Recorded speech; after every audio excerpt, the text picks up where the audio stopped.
I'm Ashby, and this is Ashby Farms. Located in Burlington, North Carolina, it's now our 5th season, and we are supported by friends, family, and the best community around.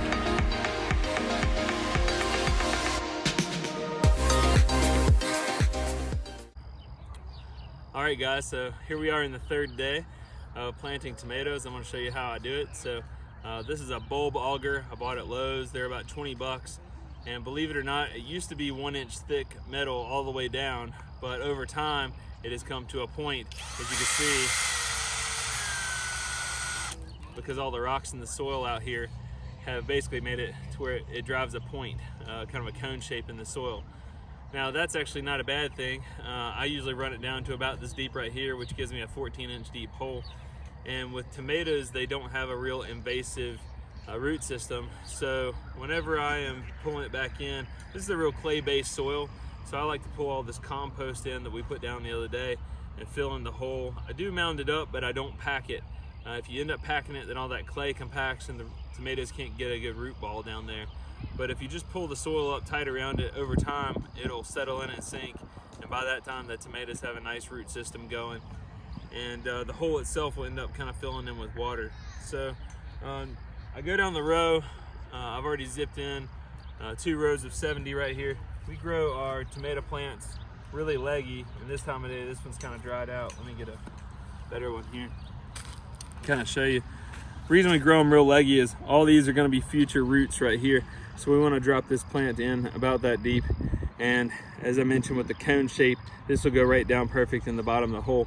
That way our tomatoes are sitting about like this, and being that deep, midsummer, the top 2 inches of the soil here will dry out, even sometimes with the irrigation and all the hay I put out here, but at least the tap roots of the tomato are still getting lots of water. And the reason that's important is when the midsummer rains come, if the tomatoes that are on the vine suddenly get this big burst of water, then all the tomatoes on the vine, they burst. So by having a deep taproot, it's more of an even, instead of getting these highs and lows of, no rain, lots of rain, it kind of evens it out being that deep in the soil, and then we don't get tomatoes that burst. Usually I'll pick right before a rain, and last year I only had one time where all my tomatoes burst, that were ready. So then you just have to go through and throw them on the ground.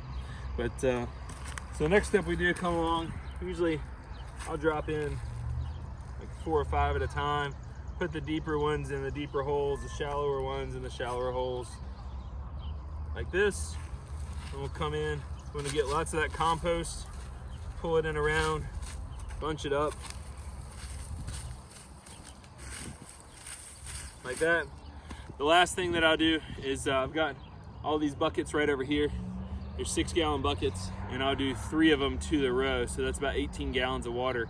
Even though I've got a drip irrigation system, when we put them in, usually in the evenings after work is when I'm out here, we'll go ahead and water them really well that one time, that first time. And as you can see, I don't have any dead outs yet.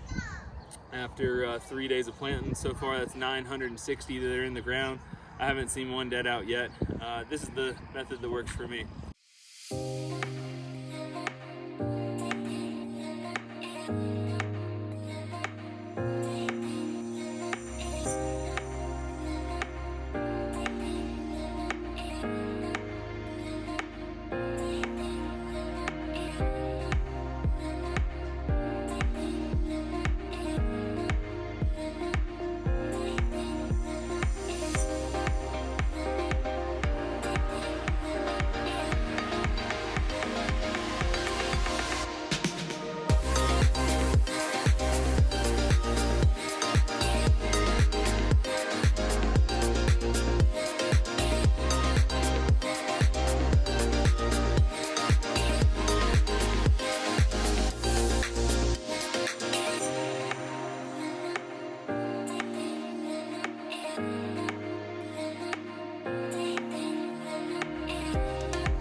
So guys, if you like this content, I appreciate you watching.